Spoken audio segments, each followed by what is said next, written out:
先に映像を作ってからだったんでレロレロの尺を長く取りすぎて今ちょっと後悔してます。パーツを全部組み合わせたらこれでピアスが完成です。ハモンクラッカー。前髪もクレイジーミストを使ってセットしていきます。基本的にはアイロンの時と一緒で、根元を立ち上げて1回折ってもう一度内側に内巻きで折った後に横に外跳ねさせるっていう感じですね。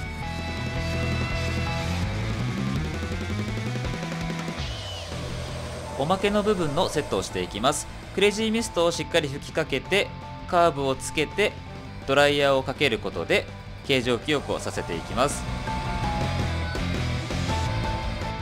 ちょっと大変ですけど、前後左右どっから見てもウェーブになるように作れたら一番いいですね。これは華僑院のハイエロファント。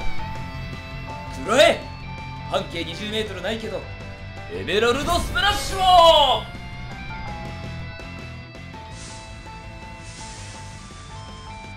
細かい毛束を整えてピアスをつけたらこれで完成です。はい、これで華僑院の髪型が完成です。いやー、いろいろレロレロ大変だったな。ご視聴ありがとうございました。よかったらチャンネル登録してまた見に来てください。それでは。